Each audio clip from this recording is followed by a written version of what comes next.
Tengan todos y todas ustedes muy buenas noches. Saludamos a quienes nos acompañan virtualmente a nombre del señor presidente del Jurado Nacional de Elecciones, Magíster Jorge Luis Salas Arenas.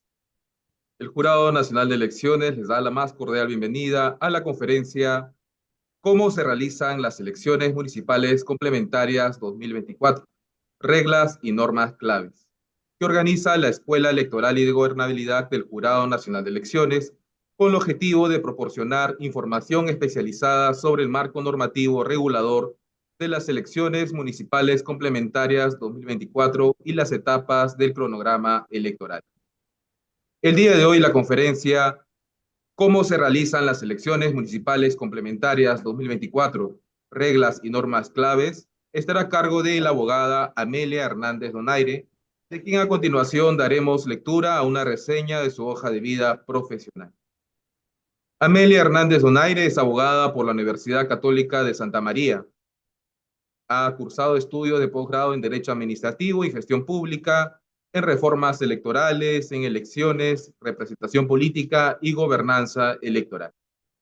Desde el año 2010 hasta la actualidad viene elaborando el Jurado Nacional de Elecciones y a la fecha labora como abogada de la Dirección General de Normatividad y Asuntos Jurídicos de dicha dependencia. Antes de dar inicio, invitamos a cada uno de los y las personas presentes en esta sala Zoom a que puedan hacer sus consultas sobre el tema que se va a desarrollar el día de hoy a través del chat, a fin de poder dar lectura a las preguntas a la expositora una vez finalizada la disertación. Sin más preámbulos, cedemos el uso de la palabra a Amelia Hernández Donaire para que pueda iniciar. Buenas noches, gracias por acompañarnos, Amelia. Buenas noches, Francisco. Buenas noches con todos y todas. Agradecerle porque están presentes, por el tiempo que están dedicando para esta conferencia y las disculpas por la tardanza, ¿no? Por unos problemas técnicos. En esta oportunidad me toca conversar con ustedes sobre este tema de cómo se desarrollan las elecciones municipales complementarias 2024, reglas y normas claves, ¿no? Antes quisiera comentarles por qué se dan estas elecciones municipales complementarias, ¿no? Sus antecedentes viene a ser en las elecciones regionales y municipales del año 2022, específicamente en estos dos distritos que se va a llevar a cabo, estas MC 2024, los distritos de Pión y Ninabamba en la región de Cajamarca en el año 2022, año en el cual tenían que elegir sus autoridades para el periodo del 2023 hasta el 2026, no pudieron realizarse estas elecciones. El motivo fue el tema del ausentismo.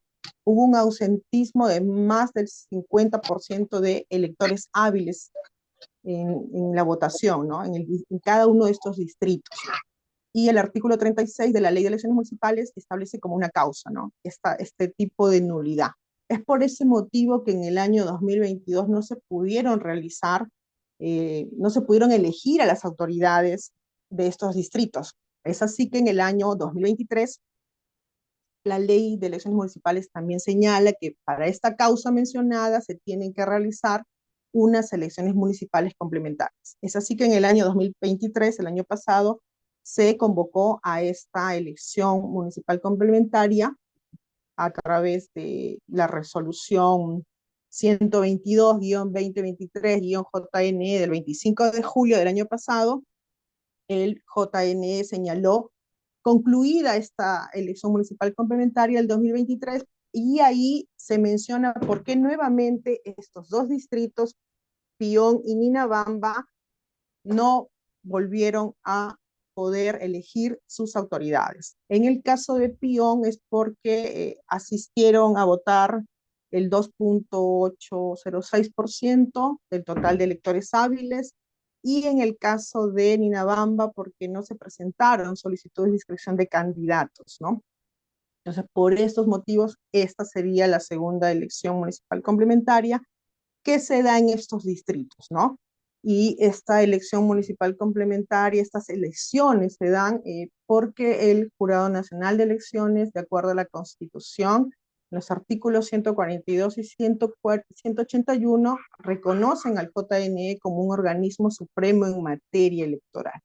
Es por ello que también su propia ley orgánica señala que es un organismo autónomo que cuenta con personería jurídica de derecho público, es el encargado de administrar justicia en materia electoral en última instancia, de fiscalizar la legalidad del ejercicio del sufragio, la realización de los procesos electorales, del referéndum, de las consultas populares, se encarga de custodias que están establecidas en la Constitución y en la ley. Y en esta ley orgánica del JNE señala expresamente que como parte de su competencia está el de dictar las resoluciones y la reglamentación necesarias para su funcionamiento. Es decir, tiene que dictar estas reglas que rigen cada etapa del proceso electoral, ¿no? Lo que me lleva al nombre de esta exposición, de esta conferencia, reglas y normas claves, ¿no? Entonces es importante conocer por qué el JNE reglamenta todas las actividades, los actos que se realizan en cada etapa del proceso electoral, porque la Constitución, su propia ley orgánica lo permite y en algunos casos la propia ley, cuando se modifica una ley, lo señala, ¿no? En su disposición complementaria final hemos visto en algunas leyes que le otorgan un plazo determinado a los organismos del sistema electoral para que puedan reglamentar. Pero si hablamos de esta elección municipal complementaria, tenemos que hablar de qué es el proceso electoral, ¿no? Y la definición que encontramos de proceso electoral, tanto en los reglamentos como en la doctrina, es que es una serie continua, es decir, no hay suspensión seguida, concatenada de actos que precluyen. Concatenadas son aquellos actos que dependen uno del otro y precluyen significa, ¿no?, que tienen que estar cerrarse. Es decir, cada etapa del proceso electoral, una vez cerrada, va a permitir que la siguiente etapa se abra, ¿no? Un ejemplo que creo que podría ser el tema de la admisión de la lista de candidatos. Una vez admitidas las listas de candidatos, lo que viene es la publicación, ¿no? Y con esta publicación, una vez concluida este acto de publicación, viene el tema de las tachas, ¿no? Entonces, esta serie continua y concatenada de actos que precluyen es propio de un proceso electoral. Este proceso electoral además necesita que los organismos del sistema electoral, en este caso el JNE, la OMPE y el RENIEC, puedan ejercer sus competencias, sus funciones a través de su reglamentación. ¿Cuál es la finalidad del proceso electoral? Es la proclamación de resultados, ¿no? Esta elección, proclamar a estos ganadores, a estas autoridades que han sido elegidas por los ciudadanos, ¿no? Y acá se da el ejercicio del derecho de sufragio en su versión activa y pasiva, que es el derecho a elegir y ser elegido, este derecho de participación política que además está amparado en normas internacionales y en nuestra Constitución y demás leyes, ¿no? Como la Convención Americana sobre Derechos Humanos. Este proceso electoral se inicia con una convocatoria. Siempre esta convocatoria la emite el Poder Ejecutivo a través de un decreto supremo y termina con la publicación de la resolución del JNE que declara su conclusión. Entonces, si vamos a hablar de las reglas electorales o cómo se desarrolla esta elección municipal complementaria de este año, se nos viene a la mente todos estos actos, todas estas etapas que se plasman en el cronograma electoral. Creo que está antes el cronograma electoral. Ahí ustedes pueden visualizar todas estos actos que van realizando los distintos organismos del sistema electoral, ¿no? Y se inicia con una publicación de una convocatoria y termina con el día D, ¿no? Como así le llamamos, el día de la elección. Ahí ustedes pueden verificar que hay fechas límites para presentación de listas de candidatos, por ejemplo, fechas límites para exclusión de candidatos, fechas límites para los sorteos, por ejemplo, de los miembros de mesa, fechas límites para publicación de resultados de estas elecciones internas. Todos estos actos tienen que estar reglamentados. Es por ello que la base legal de esta elección municipal complementaria es la Constitución Política del Perú, la ley orgánica del JNE, la ley orgánica de elecciones, la ley de organizaciones políticas, la ley de elecciones municipales, porque estamos hablando de una elección municipal que se da en Pión, en Inabamba, la ley que crea la ventanilla única, por ejemplo. Esta ventanilla única es una herramienta informática exclusiva para las organizaciones políticas, es facultativa y permite que estas organizaciones políticas, a través de sus personeros legales, pueda acceder a información que le da la ventanilla única. Es una información que la brindan las entidades públicas como el Poder Judicial, por ejemplo, para el tema de sentencias, o como el tema de los registros de los bienes. Amelia, tu micrófono se ha apagado. Ok. Ok, sí. Ahí, a ver. Dame un segundito, dame, por favor. Por favor, pedimos a los demás participantes en la sala que mantengan sus micrófonos apagados para no interrumpir la disertación y así como no incomodar a los demás participantes que se encuentran conectados en la sala. Muchas gracias.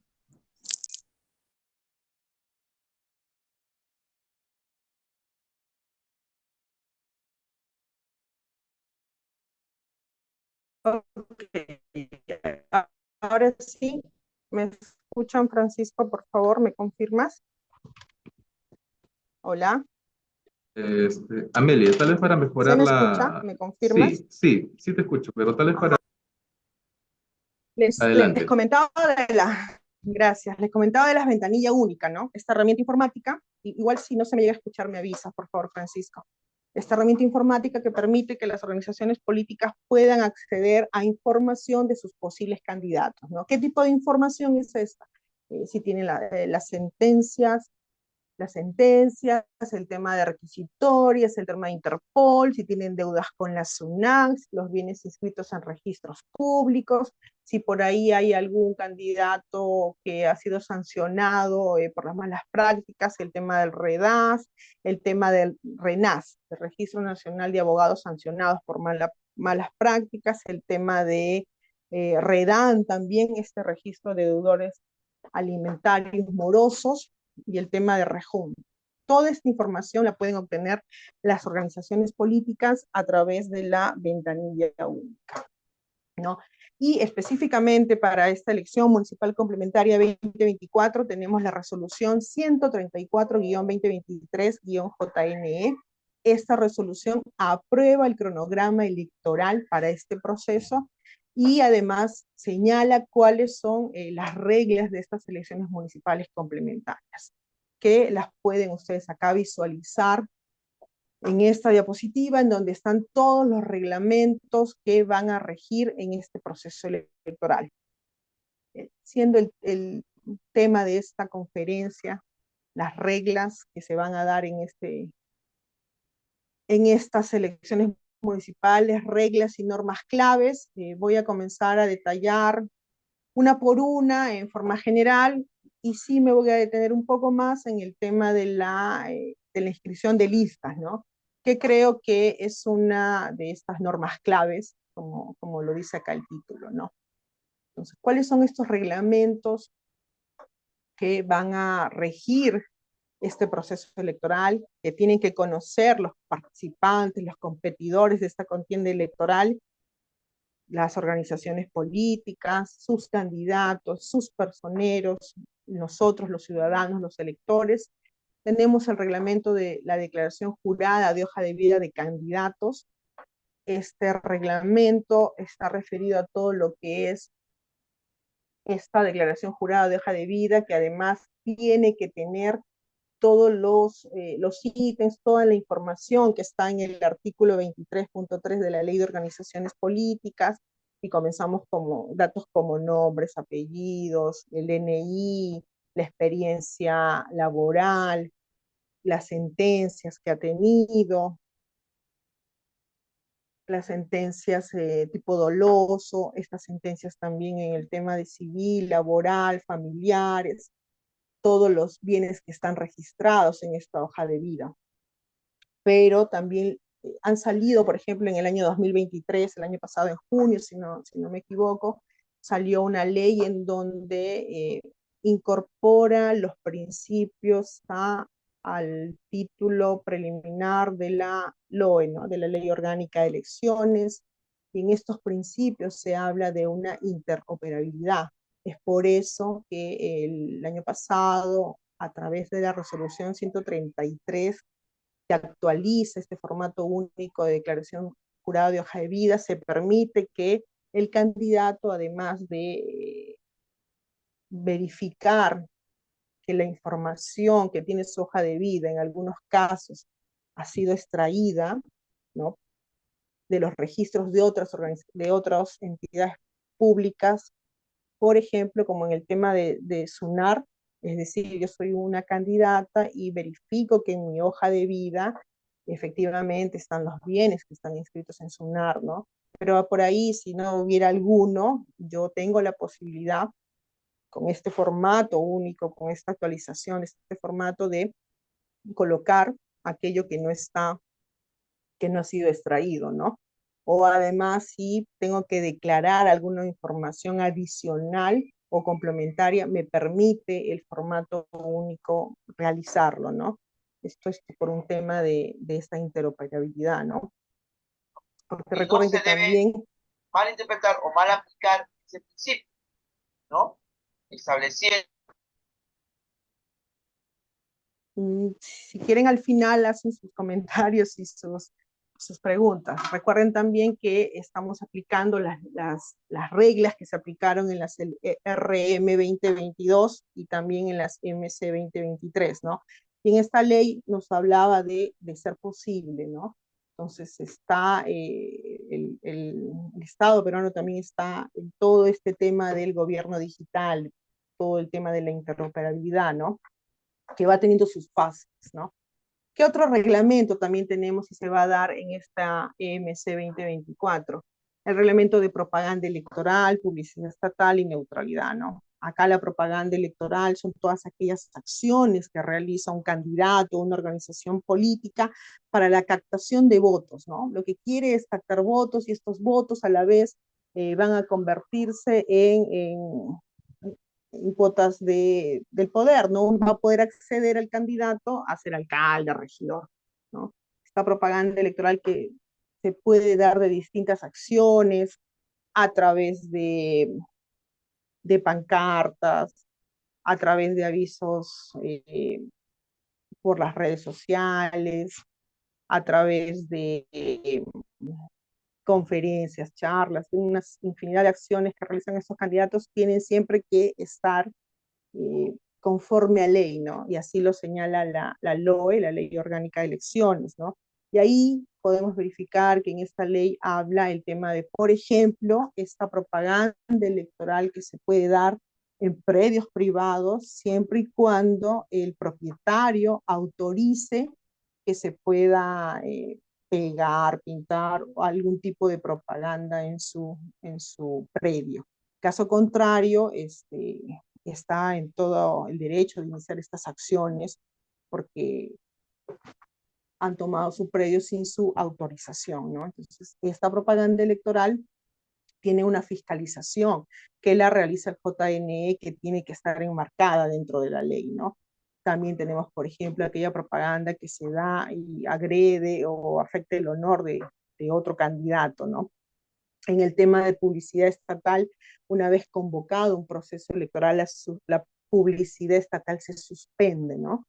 Y ahí tenemos, por ejemplo, procedimientos como el procedimiento de reporte posterior, que son aquella publicidad, ¿no? La publicidad estatal igual para darse, tiene que tener, tiene que cumplir con dos condiciones, si así lo queremos decir. Una de ellas es que esta publicidad sea de necesidad impostergable y la otra es que sea o de utilidad pública, ¿no? Y para poner ejemplos y poder ir entendiéndonos, el ejemplo que siempre se ha dado, y seguramente lo han escuchado, el tema del dengue, ¿no? Cuando hay un tema de campaña contra el dengue, es un tema de publicidad estatal y que a pesar de que la ley dice que tiene que suspenderse una vez convocado un proceso electoral, se necesita publicidad, es de necesidad impostergable, ¿no? O el tema en el caso de la pandemia del COVID-19 que hemos tenido y que se ha dado mucha publicidad estatal específicamente en las redes sociales. Como les decía, estos procedimientos, uno de reporte posterior, es para aquella publicidad estatal que no se da en radio y televisión, ¿no? Toda aquella que no es en radio y televisión, la tengo que dar a través de un reporte posterior, es decir, yo, autoridad pública, un ejemplo, municipalidad, emito esta publicidad estatal y tengo que dar cuenta, tengo que reportar, tengo que informar al jurado electoral especial hasta 7 días después de emitida esta publicidad estatal.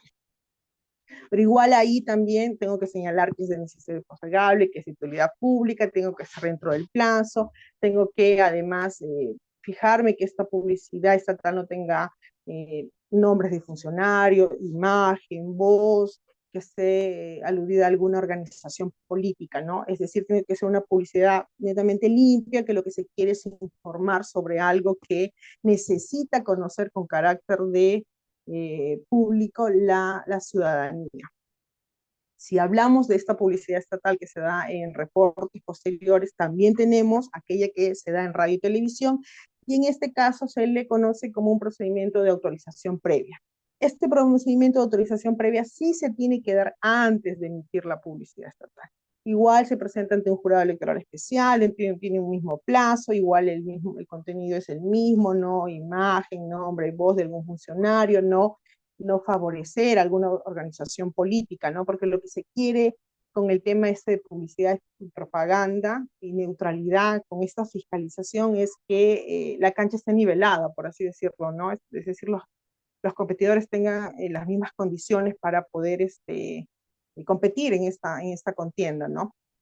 Eso en cuanto a publicidad estatal. Igual en neutralidad también tenemos varios procedimientos para aquellos funcionarios públicos, ¿no? Que están siendo candidatos o aquellos que no, que también tienen que respetar mucho el tema de neutralidad y ser imparciales en todo su actuar durante el desarrollo de un proceso electoral. El reglamento sobre encuestas electorales también regula varios procedimientos, entre ellos cómo se desarrollan estas encuestas electorales, su momento, qué tipo de información tienen que tener, su ficha de datos, para que puedan ser fiscalizados por el área de fiscalización del JNE. La participación de los personeros, ¿no? Recordemos que los personeros son estos representantes de las organizaciones políticas.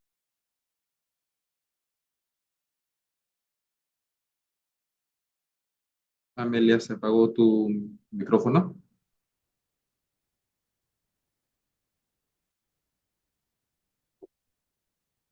Amelia, Amelia, ¿me escuchas? Gracias. Ya, ahora sí, creo que ahora sí me escuchan. Me quedé en el tema de los personeros. Como les decía, los personeros son los representantes de las organizaciones políticas, están ahí para velar por sus intereses y tenemos varios tipos de personeros, ¿no? Estos personeros que están inscritos en el registro de organizaciones políticas, el personero legal titular o a veces conocido como el personero nacional, ¿no? Y también los personeros técnicos, pero en el desarrollo del proceso electoral se dan más allá de estos dos tipos de personeros legales que se pueden reconocer ante el jurado electoral especial y los personeros técnicos que también se reconocen ante esta primera instancia, que son los jurados electorales especiales, y que su desarrollo es más, sus actividades, sus funciones son más propias con el centro de cómputo de la OMPE, ¿no? Los vamos a ver más ahí, fiscalizando el tema de la puesta a cero y todo este tema de los sistemas que se van a dar para el conteo de los votos. También tenemos los personeros de local de votación y los personeros de mesa de sufragio, ¿no? Que son los que propiamente actúan el día de la elección. El reglamento sobre las competencias del JNE, que se aplicó en el 2022, se está aplicando igualmente ahora. Ahí, por ejemplo, este reglamento regula todo lo que es el tema de las elecciones internas. Ya se ha dado estas elecciones internas el 7 de enero y el 14 de enero. En estas elecciones internas, lo que se está regulando en esta elección municipal complementaria se da a través de dos modalidades, ¿no? Estas modalidades son, una es la modalidad cerrada, si queremos conocerlas así, cuando es propia solo para la participación de los afiliados de una organización política. La otra modalidad es aquella modalidad que se da a través de delegados. Entonces, el 7 de enero se ha tenido esta elección solo de los afiliados, ¿no? En donde los afiliados han podido elegir a sus candidatos, o ese mismo 7 de enero los afiliados han podido elegir a los delegados. Y el 14 de enero estos delegados han elegido a los candidatos, ¿no? Estas son las dos modalidades que se están aplicando en estas MC 2024. También mencionar de que ya ha habido, por ejemplo, el sorteo en la OMPE para la ubicación de las organizaciones políticas. Este sorteo señala que hay 2 partidos y un movimiento regional que van a participar en esta elección, y que en la ubicación de la cédula están primero los partidos políticos y luego los movimientos regionales, ¿no? Este reglamento de competencias regula todo lo que tiene que ver con las elecciones internas. La casilla electrónica también es muy importante, porque la casilla electrónica va a permitir que las organizaciones políticas a través de sus personeros puedan tener las notificaciones en un tiempo más rápido, y puedan conocer en qué estado se encuentra su expediente. Ya es obligatorio el uso de esta casilla electrónica, obtenerla a través del JNE no requiere de mucho tiempo ni gastos. En realidad creo que todos aquellas personas que realizan algún procedimiento tanto administrativo como jurisdiccional ante el JNE tienen que tener esta casilla electrónica, ¿no? El reglamento de audiencias públicas, por ejemplo, para aquellas organizaciones políticas que en algún momento van a presentar un recurso de apelación, por ejemplo. ¿Qué otros reglamentos, qué otras resoluciones emite el JNE, ¿no? Esta resolución que habla del trámite de solicitudes de nulidades de votación de mesa de sufragio y de la nulidad de votación de las elecciones. Ahí, para mencionar solo algo preciso, siempre se ha hablado de estas nulidades que se dan dentro y fuera de la mesa, ¿no? Ahí nos referimos al artículo 363 de la Ley Orgánica de Elecciones, y podemos decir que estas causas de nulidad que se dan dentro de la mesa, que tienen que ser de conocimiento de la mesa, son, por ejemplo, cuando la mesa de sufragio se haya instalado en lugar distinto al señalado en condiciones distintas, ¿no? O después de las 12 horas. Siempre que tales hechos hayan carecido de justificación o impedido el libre ejercicio del derecho de sufragio. También esto es una causal que debe conocerse en la mesa de sufragio cuando los miembros de la mesa hayan ejercido violencia o intimidación sobre los electores, ¿no? También cuando se compruebe que la mesa de sufragio emitió votos de ciudadanos que no figuraban en la lista de mesa, o rechazó los votos de los ciudadanos que figuraban en ella. Cuando hablamos de estas causas que tienen que ser de conocimiento de la mesa de sufragio, el personero que tiene que presentar estas solicitudes de nulidad es el personero de mesa de sufragio. Así ya está establecido, ¿no? Las diferentes resoluciones del JN señalan esto. Y también tenemos esta causa que es de conocimiento externo de la mesa, ¿no? Que es en el literal B del 363 de la LOE, que nos dice que cuando haya mediado fraude, cohecho, soborno, intimidación o violencia para inclinar la votación en favor de una lista de candidatos o de determinado candidato. En estas nulidades, tanto de conocimiento de la propia mesa o por hechos externos a la mesa de sufragio, siempre las tiene que presentar los personeros legales, ¿no? Los personeros, ¿no? Los personeros ante el jurado electoral especial, quien resuelve en primera instancia. La segunda instancia es el JNE. Ahí les decía que era el personero de mesa quien tenía que firmar en el acta de sufragio indicando que hay un pedido de nulidad y este posteriormente se presenta al jurado electoral especial. Tenemos como máximo tres. ¿Me escuchas ahí, Francisco? ¿O hay algún problema con el audio? No, claro. Gracias. Luego tenemos el reglamento de observación electoral, ¿no? Para todos los observadores electorales que participan. Y finalmente el reglamento de gestión de los jurados electorales especiales. Recordemos que estos jurados electorales especiales son órganos electorales temporales creados solo para cada proceso electoral.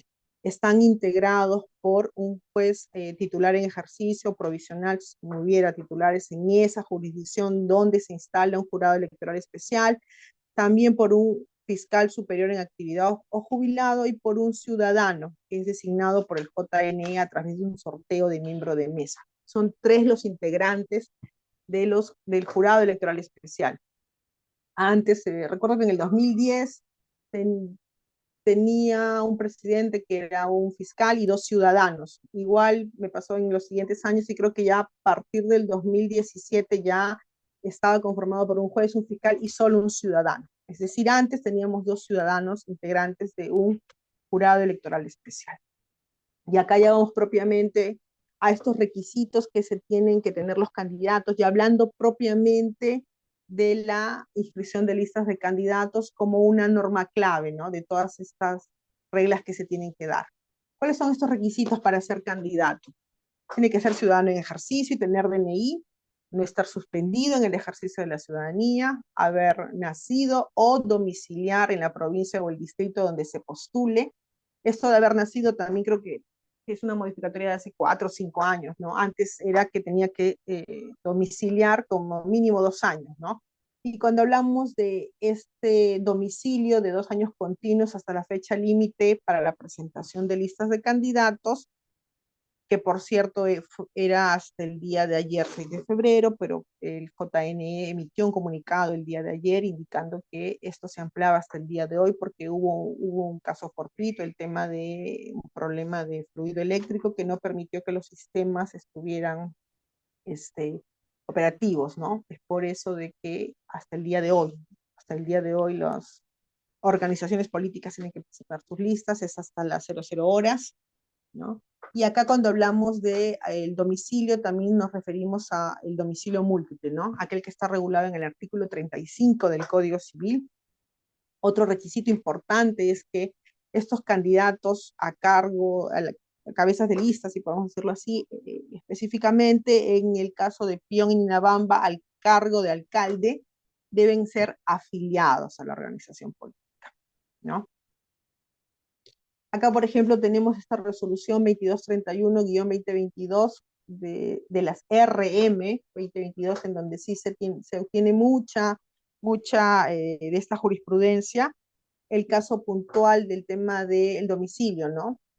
El padrón electoral nos va a servir para poder determinar si efectivamente este candidato cumplió con el requisito del domicilio. Ocurre que a veces se presentan las listas de candidatos y al momento de calificarlas, lo que primero se revisa es el tema del domicilio para ver si cumple, ¿no?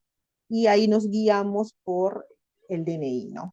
¿Qué es lo que el DNI nos está arrojando, ¿no? Y a veces, imaginemos, hoy día es la elección y el DNI lo cambió en enero de este año. Podemos decir, no, no cumple con los 2 años, está viviendo en Pion desde enero de este año.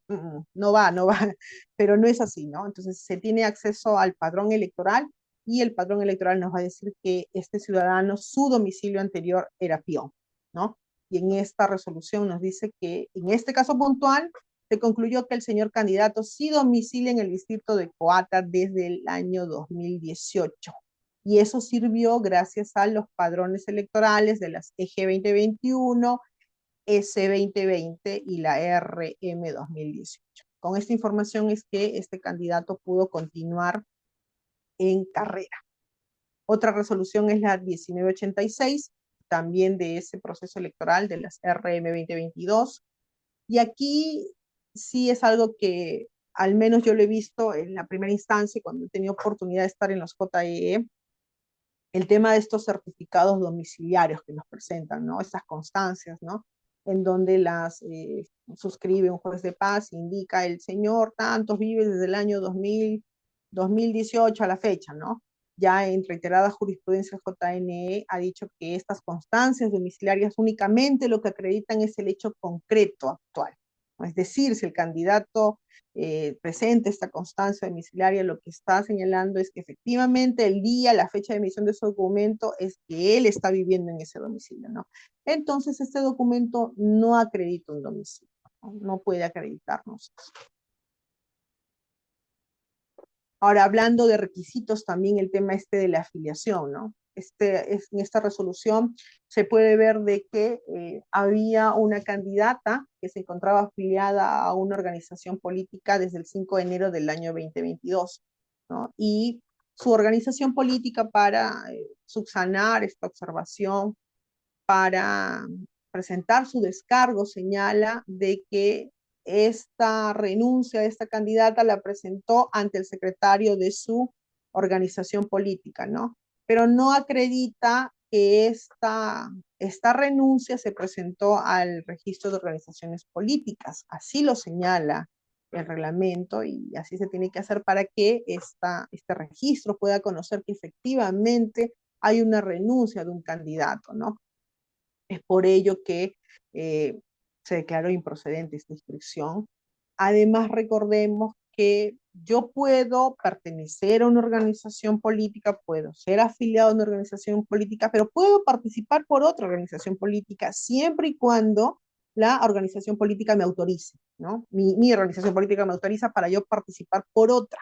Uno, que me autorice. Dos, que en esa circunscripción electoral la organización política a la que pertenezco no presente candidatos.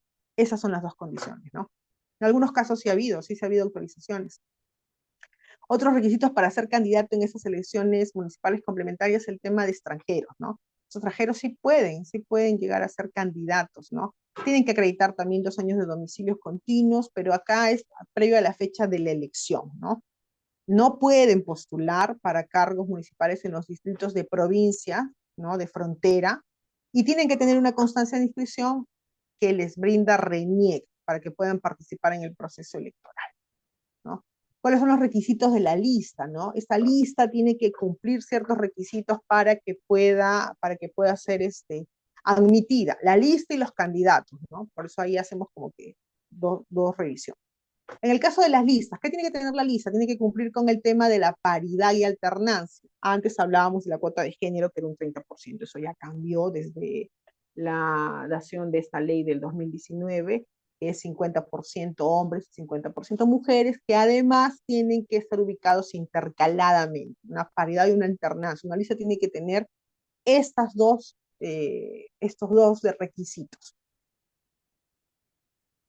Aquí hablamos de la paridad vertical, recordemos, porque es una elección municipal. La paridad horizontal es propia de la elección regional. ¿Qué más tiene que tener esta lista de candidatos? Además de la paridad y alternancia, tiene que tener el tema de la cuota joven. No menos del 20% de la lista de regidores debe estar integrada por jóvenes, quienes deben ser mayores de 18 y menores de 29 años. La edad siempre se computa hasta la fecha límite de presentación de la solicitud de inscripción de listas de candidatos. También hablamos de una cuota nativa, ¿no? O una cuota de comunidades campesinas y nativas, pero esta cuota se aplica para elecciones provinciales. Recordemos que Pion y Ninabamba son distritos, ¿no? Pero igual comentarlo que el porcentaje que tiene que tener esta lista de estos candidatos que cumplen con esta cuota nativa, es decir, que pertenecen a estas comunidades nativas o pueblos originarios o comunidades campesinas, es del 15%. La elección interna es obligatoria, ¿no? Los candidatos titulares para los cargos de alcalde y regidor deben haber salido de la elección interna. Es obligatorio. También se se ha planteado desde el 2022 hasta ahora esta elección de forma facultativa de los accesitarios para eventual reemplazo, ¿no?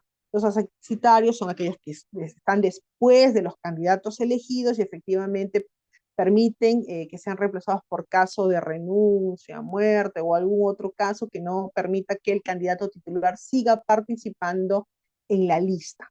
Una nota importante, algo importante es decir de que en esta exigencia de la cuota, ya sea nativa o de joven, puede recaer en una misma persona, ¿no? Los impedimentos para ser candidatos, ¿no? No pueden ser candidatos para estas elecciones municipales el presidente, los vicepresidentes, los congresistas, los funcionarios públicos suspendidos o inhabilitados, los miembros de las Fuerzas Armadas y de la Policía Nacional del Perú en actividad, estos deudores que están en el registro de Rederes y Redan, las personas condenadas a pena privativa de libertad efectiva suspendida con sentencia consentida o ejecutoriada por la comisión de delito doloso, ¿no? Y aquí también hablamos de estos delitos relacionados al terrorismo, apología al terrorismo, tráfico ilícito de drogas, violación de la libertad sexual. El impedimento resulta aplicable aún cuando hubieran sido rehabilitados, ¿no? Pero acá en una sentencia del TC del 8 de noviembre del año 2022, declara fundada la demanda respecto de la frase, de esta frase que dice el impedimento resulta aplicable aún cuando hubieran sido rehabilitados, ¿no? Y esta frase está establecida en la ley 3717 y esta ley 3717 en sus 3 artículos desarrolla para el tema de elecciones regionales, elecciones municipales y el tema de las elecciones generales, es decir, de estos candidatos que tienen este impedimento. También es un impedimento aquellas personas que por su condición de funcionarios y servidores públicos son condenados a pena privativa de libertad, efectiva o suspendida, ¿no? Con una sentencia consentida o ejecutoriada por la comisión en calidad de autoras de delitos dolosos en los delitos de colusión, peculado o corrupción de funcionarios, aun cuando hubieran sido rehabilitadas. En este caso, así no hay una sentencia del TC. Los impedimentos para ser candidato. ¿Cuáles son estos impedimentos, no? Además de los que ya hemos mencionado, no pueden ser candidatos salvo que renuncien 60 días antes, ¿no? Los ministros y viceministros, los miembros del Poder Judicial, del Ministerio Público, del Tribunal Constitucional, los presidentes de los consejos transitorios, los jefes de los organismos públicos, pero también, así como tenemos el tema de la renuncia, tenemos el tema de las licencias sin goce. Entonces, no pueden ser candidatos salvo que soliciten licencia sin goce de haber, la misma que debe serles concedida 30 días naturales antes de la elección. ¿Quiénes? Los trabajadores y funcionarios de los poderes públicos, así como de los organismos y empresas del Estado y de las municipalidades. Este cargo de la solicitud de licencia o el de renuncia se presentan junto con la solicitud de inscripción de candidatos, ¿no? ¿Qué documentos se presentan con esta lista de candidatos? Tenemos el formato, que este formato lo sacan del Declara, ¿no? El Declara es un sistema informático del JNE que permite que las organizaciones políticas, ¿no? A través de sus personeros puedan llenar la hoja de vida, el formato resumen, el plan de gobierno, y toda esta documentación la pueden tener cargada. ¿Qué otro documento tiene que presentar? Esta acta de elección interna con los resultados emitidos por la OMPE. Recuerden que la OMPE es quien ha desarrollado este tema de las elecciones internas en este proceso electoral. El plan de gobierno y su formato resumen, los formatos de la declaración de jurado de hoja de vida de cada candidato, documentos con fecha cierta, si ellos consideran para que puedan acreditar sus 2 años de domicilio. Muchas organizaciones políticas, ya sus candidatos conocen de que a veces no están cumpliendo, ¿no?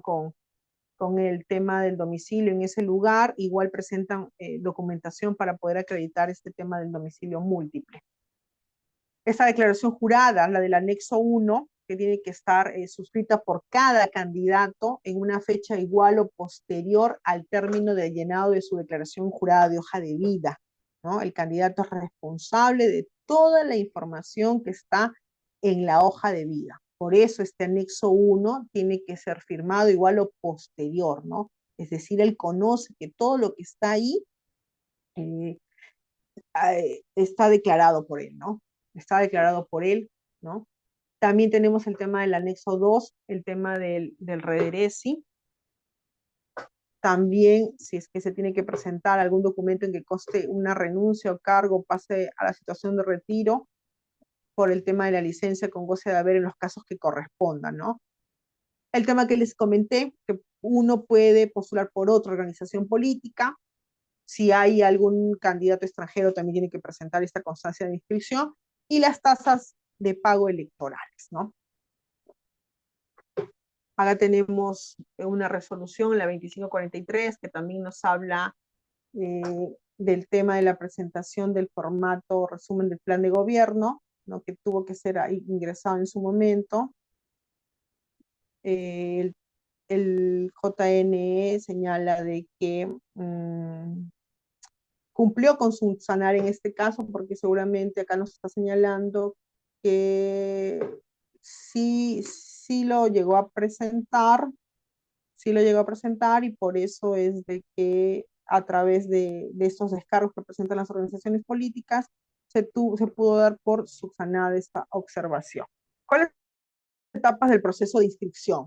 Tenemos la solicitud, la calificación y la subsanación, ¿no?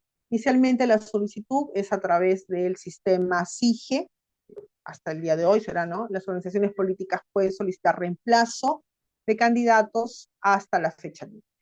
¿Cuál es la calificación? Esta calificación que realizan los jurados electorales especiales como primera instancia, verifican requisitos, impedimento, el tema de la paridad, alternancia, la cuota joven, las elecciones internas, que la lista esté completa, por ejemplo, eso es una causal de improcedencia, ¿no? Que no exista una imposibilidad de concurrencias, el tema de la subsanación, es decir, advertida una vez que existe alguna falta de estos requisitos, el JEE declara inadmisible esta solicitud de inscripción y la observa, ¿no? Le otorga 2 días calendario para que la OEP pueda subsanarlas, ¿no? Toda esta notificación de estos pronunciamientos es a través de la casilla electrónica, que es obligatoria, ¿no?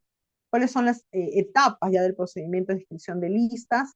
Tenemos que las organizaciones políticas tienen para presentar su lista de candidatos hasta la fecha límite, el día de hoy. Se presenta de manera no presencial, se genera un expediente electrónico a través del SIGE, de la mesa de partes. ¿Cuáles son estas etapas del procedimiento? Ya hablamos del tema de la solicitud, ahora vamos a hablar de la calificación. Ahí me voy apurando, creo, porque ya me excedí del plazo. Hay que ver ahí que esta solicitud se presenta al JE, si cumple o no con los requisitos, si es admitida, ¿no? Se publica la lista y la finalidad de la publicación de la lista, que además tiene que ser, por ejemplo, en el frontis de la municipalidad, en el panel del JE, en la página web también, y en otros lugares visibles que el JE considere para que la población, los electores de ese distrito puedan, si así lo consideran, y además que tienen que tener una prueba, ¿no? Para presentar una tacha contra algún candidato o contra toda la lista, ¿no? Aquella solicitud que no cumple con un requisito tiene que ser declarada inadmisible para que sea subsanada. Si no subsana, ahí se declara improcedente esta lista de candidatos, ¿no? Las etapas del procedimiento de inscripción, la admisión y la publicación, ¿no? Es el secretario del jurado electoral especial, este abogado, es el responsable de que la resolución tiene que ser publicada en forma simultánea en la web del JNE y en el panel del JNE, ¿no? No puede excederse un día, por ejemplo. ¿Cuál es la fecha límite para este tema de la publicación de listas admitidas? El 27 de marzo de este año. La improcedencia de las listas, ya hemos conversado, que es cuando no se subsana una observación advertida, ¿no? Porque se presenta fuera de plazo, por ejemplo, por una lista incompleta, ¿no? Se declaran improcedentes. Si se declara la improcedencia de toda la lista de candidatos, esta no se inscribe, pero si se declara la improcedencia de uno o más candidatos, no invalida el resto, ¿no? Hemos visto, yo he visto listas de candidatos en donde pueden haber 3 o 2 candidatos en la lista, ¿no? Estas improcedencias, recuerden que pueden ser apeladas ante el JNE. Y llegamos a la tacha, ¿no? Esta tacha es un cuestionamiento por escrito formulado por cualquier ciudadano inscrito ante el RENIEC y con sus derechos civiles vigentes. Como les dije, es contra la lista, contra cualquiera de los integrantes de la lista, ¿no? ¿Qué es lo que la tacha como mecanismo de control ciudadano busca? ¿No? Permite participar y generar transparencia en el proceso electoral, ¿no? La participación ciudadana está ahí. ¿Cuál es la finalidad? Cautelar el cumplimiento y observancia de los requisitos e impedimentos para ser inscritos como candidatos. Y si se ampara esta tacha, sanciona al candidato o a la lista infractora con su apartamiento, con su alejamiento del proceso electoral, ¿no? La OP, en caso de que se tachara algún candidato, participa, ¿no? A comparación de las otras con menos candidatos, eso no le favorece. La tacha está amparada por la Constitución Política, por la Ley Orgánica de Elecciones, la Ley de Organizaciones Políticas y la Ley de Elecciones Municipales, ¿no? Se tiene 3 días calendarios siguientes a la publicación para formular una tacha. Tiene que ser un escrito fundamentado por una infracción a la Constitución y normas electorales. Se tiene que adjuntar un comprobante de pago de 0.25 UIT. En este caso, cuando las tachas son fundadas, es decir, le da la razón al ciudadano, el ciudadano puede solicitar que se le devuelva el íntegro de esta tasa electoral. Una vez recibida la tacha, lo que el jurado electoral especial hace es correr traslado en el día al personero de la organización política para que en un día formule sus descargos, ¿no? Y esta tacha se resuelve en el plazo máximo de 3 días por el JEE, ¿no? En primera instancia y sin una audiencia pública. Con descargos o sin descargos, el JEE tiene que emitir un pronunciamiento. Este pronunciamiento del JEE puede ser apelado, ¿no? Por el ciudadano si en caso no se le ha dado la razón. El plazo para la interposición de tachas se cuenta a partir del día siguiente de realizada la última publicación. ¿Por qué señala esto de la última publicación? Porque recuerden que también esta publicación se tiene que dar en un diario de mayor circulación, en el panel del JE, en la página web y en el frontis de la municipalidad o en sitios públicos del distrito. ¿Cuál es la fecha límite para publicar estas listas admitidas? Es decir, el jurado electoral especial, en este caso de Cajamarca, tiene que tener resueltas todas sus listas ya admitidas hasta el 27 de marzo. ¿Cuál es la fecha límite para la emisión de pronunciamientos de tachas? Si mis listas tienen que ser publicadas hasta el 27 de marzo, durante todo este procedimiento, que son 3 días para que se pueda presentar una tacha, 1 día para la organización política, 3 días para el JE para que pueda emitir un pronunciamiento. La primera instancia, los jurados electorales especiales tienen hasta el 19 de abril para emitir un pronunciamiento. El JE lo tendrá hasta el 26 de abril. ¿Qué pasa si la tacha es fundada? Las organizaciones políticas pueden reemplazar al candidato hasta la fecha límite, ¿no? Ya la fecha límite para esa fecha ya ha pasado, ¿no? No habiendo posibilidad de reemplazo a alguno de estos. La tacha que se declara fundada respecto de uno o más candidatos no invalida la inscripción de los demás. Hablemos ahora de la exclusión. Si la tacha es propio en un procedimiento de parte, si así lo queremos conocer, llamar, la exclusión es un procedimiento de oficio y es propio de lo que realiza el jurado electoral especial, ¿no? Puede determinar que una o más candidatos sean apartados del proceso electoral por alguna de las causas establecidas en la LOE. Este jurado electoral dispone de esta exclusión hasta 30 días antes de la fecha fijada para la elección. Es un hito dentro del cronograma electoral, ¿no? Esta exclusión como un mecanismo de control electoral, ¿qué es lo que permite? ¿No? Al igual que las tachas acá, ¿qué es lo que nos permite la exclusión? Que el JEE como órgano de primera instancia ejerce su deber de fiscalización otorgada por la ley orgánica del JEE. ¿Cuál es la finalidad de la exclusión? Prevenir la omisión de la información prevista en los incisos 5, 6 y 8 del numeral 23.3 de la LOC y la incorporación de información falsa en la declaración jurada de hoja de vida, ¿no? Por eso es que hemos visto algunos casos cuando el candidato no ha registrado, por ejemplo, unas sentencias por delito doloso, ha sido excluido, ¿no? O cuando ha ingresado incorporación falsa en su hoja de vida. Si se ampara, se sanciona al candidato con su apartamiento del proceso y con la remisión, depende del plazo, de las copias al Ministerio Público. por qué se puede excluir? ¿Cuáles son las causas, no? Como ya lo dije, es la omisión de la información prevista en los incisos 5, 6 y 8 del artículo 23 de la LOP, que acá les voy a dar una lectura, de todas maneras, una lectura ahí, rápida para que podamos saber de qué artículos estamos hablando, ¿no? Cuando hablamos de relación de sentencias condenatorias firmes impuestas al candidato por delito doloso, ¿no? Incluye las sentencias con reserva de fallo condenatorio, la relación de sentencias que declaran fundadas las demandas interpuestas contra los candidatos por incumplimiento de obligaciones familiares o alimentarias, contractuales, laborales o por incurrir en violencia familiar, ¿no? Que hubieran quedado firmes. Y el 8 es la declaración de bienes y rentas de acuerdo a las disposiciones previstas para los funcionarios públicos. Y el tema de información falsa ya puede involucrar a cualquier ítem que está en la hoja de vida, ¿no?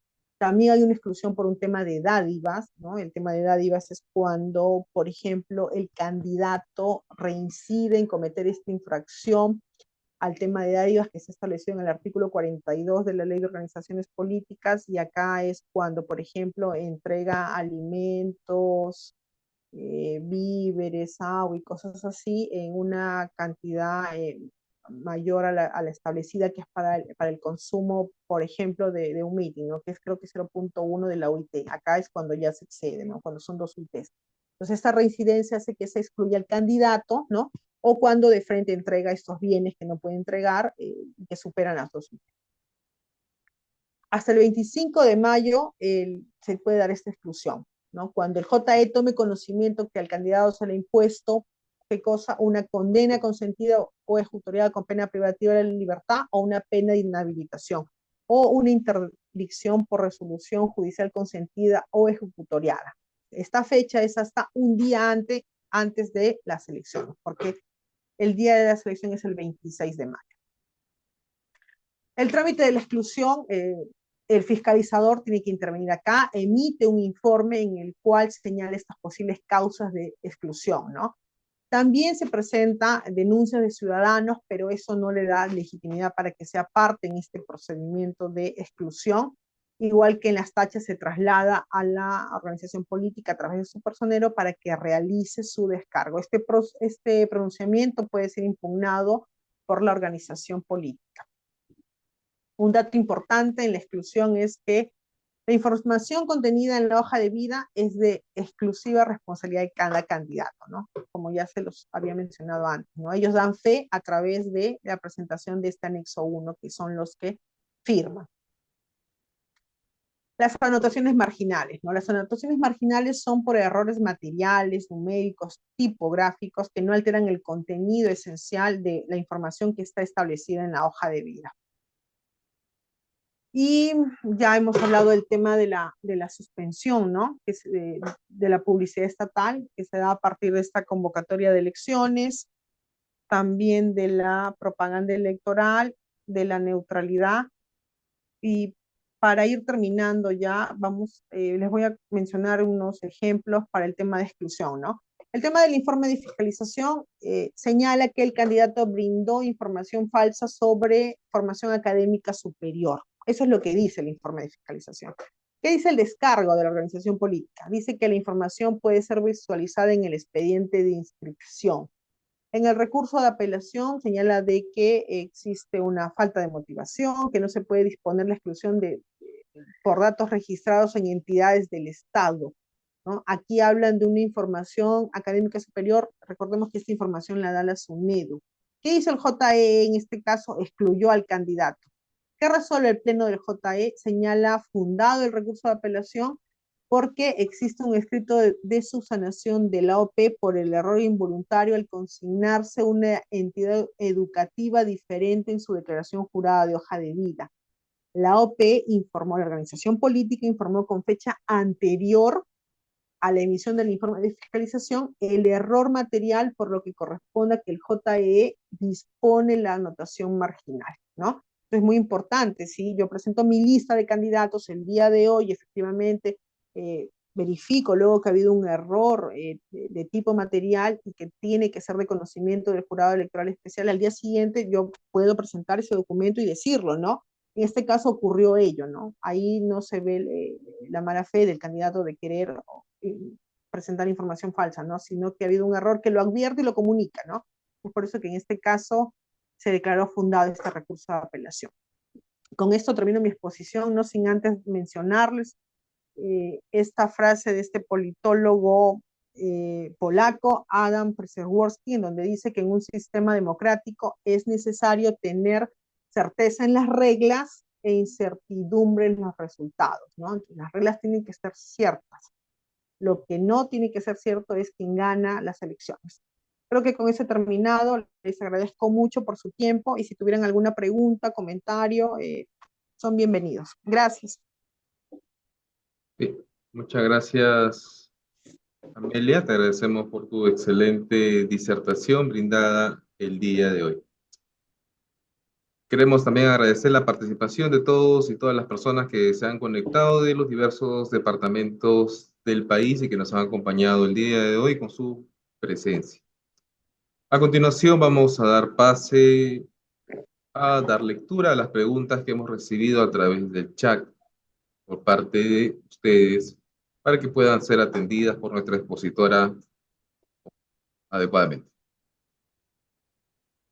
La primera pregunta, Amelia, es: ¿los suspendidos con pena privativa de la libertad pueden postular una vez cumplida la sentencia? Ahí, recuerdan en una de las diapositivas que estábamos hablando del tema de estos candidatos que habían cometido delitos por el tema de, déjame ubicar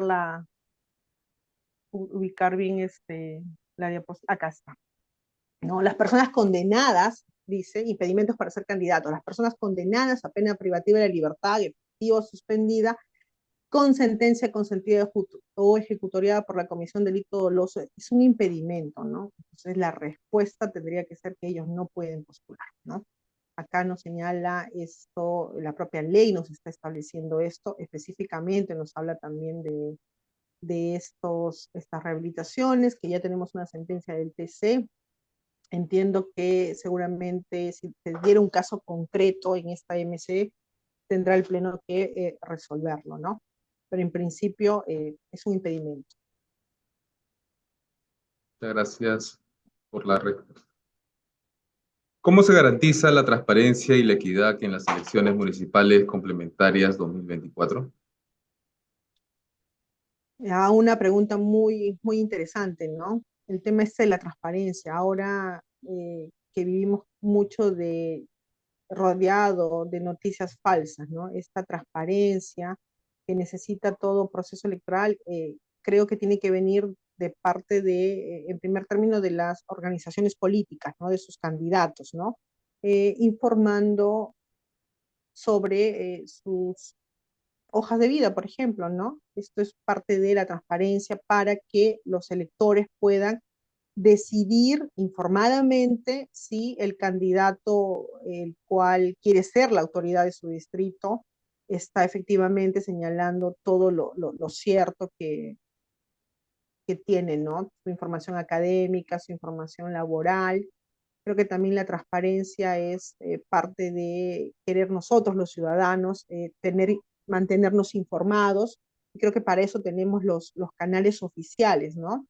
Y ahí, bueno, siempre sería bueno que si conocemos un tema de algún tema electoral, un dato electoral, si por así queremos decirlo, a través de un medio de comunicación, tenemos las redes de la institución, ¿no? Del JNE, en donde se puede verificar si efectivamente esta información es cierta o no. Yo creo que la transparencia parte también, y se está dando de la propia labor que realizan los organismos del sistema electoral, ¿no? OMPE, RENIEG y JNE. Muchas gracias, Amelia.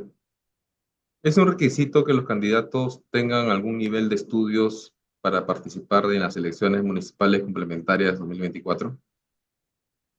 No, no, ustedes han podido verificar todos los requisitos que hemos puesto, no lo hay. si no me equivoco, y la memoria no me falla, creo que por ahí sí hay un país en Latinoamérica que tiene este requisito, creo que es Ecuador, si no me equivoco, que dice que sí tiene que tener un cierto grado de instrucción. También por ahí hay un requisito en otro país que hablan de que tiene que tener cierta cantidad, una dote o algo así, ¿no? En el caso peruano, no. El requisito sobre el tema académico, formación, no está establecido en esta ley. No. La respuesta sería un no. Muchas gracias. Vamos a buscar en el chat otras preguntas. Acá tenemos una pregunta que dice, hay muchos políticos que con sentencia en primera instancia llegan a ser autoridad. Y ya siendo autoridad se le inicia el proceso y se concluye en segunda instancia su delito y esto causa la vacancia y dejan el cargo. El municipio, el gobierno regional, etcétera. Ellos no deberían participar si que tienen denuncia, sentencia en primera instancia, ya que causa un daño al avance de las regiones o de las provincias. Ya, me parece que es como un comentario Comentario. claro, ahí bueno, hablando de vacancias y suspensiones, creo que sí, sí es muy importante conocer el impacto que se tiene cuando se vaca una autoridad, ¿no? O se suspende una autoridad. Se deja en stand-by o no se permite la gobernabilidad que debe existir en estos consejos municipales, ¿no? Es por eso que estas vacancias de autoridades están además establecidas con causas específicas en la ley y eso más bien no le da una estabilidad al consejo municipal que debería tener, ¿no? Yo creo que igual que el comentario comparto que sí, ¿no? O sea, ya es además parte de un mecanismo que tienen los ciudadanos cuando no están de acuerdo, cuando conocen que sus autoridades están incumpliendo las leyes, ¿no?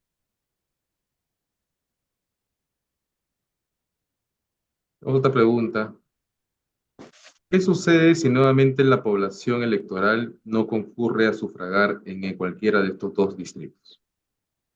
Ah, muy buena pregunta, muy buena pregunta. Hemos tenido casos, y por ahí lo anoté para de todas maneras comentarlo, hemos tenido casos como el de Chipao, que fue en Lucanas, Ayacucho, que fue a una tercera elección municipal complementaria. Se tendría que dar otra elección municipal complementaria, ¿no? Esperemos que no se dé. Uno fue en Chipao, como les decía, en Lucanos, Ayacucho, el otro fue en Huacachi, Huari, Ancash, en donde se tuvieron que dar hasta 3 veces el tema de estas elecciones municipales, ¿no? Por ahí veía en el Twitter del JNE a un historiador, creo, en el que señalaba de que al menos en Ninabamba ya se tiene como ya dos listas de candidatos. Recuerden que Ninabamba no presentó listas el año pasado, ¿no? Yo creo que sí, que sí van a haber listas, que la propia población de estos distritos ya quieren tener sus autoridades, ¿no? Actualmente son las autoridades que fueron elegidas del 2018 al 2022, ¿no? Igual las que salgan electas en este año 2024 es para cumplir su periodo hasta el año 2026. Muchas gracias, Amén. Bueno, no tenemos más consultas en nuestro chat. Queremos entonces agradecerte tu excelente participación, Amelia, en nombre de nuestra directora de la Escuela Electoral y de Gobernabilidad, la doctora Rosa María López Tribeño, tu excelente participación que nos has brindado el día de hoy. Siempre tu excelentes conocimientos que nos brindas y tu excelente disposición a participar de nuestras actividades académicas. También queremos agradecer la participación de todos y todas las personas que nos acompañan en nuestras actividades académicas.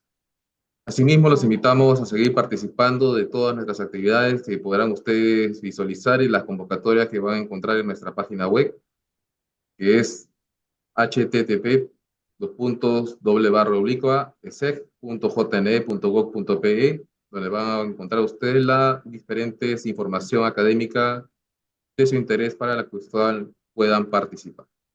Asimismo, los invitamos a revisar nuestras redes sociales, Facebook y Twitter para que puedan enterarse de nuestra oferta. Nuevamente, muchas gracias y que tengan muy buenas noches.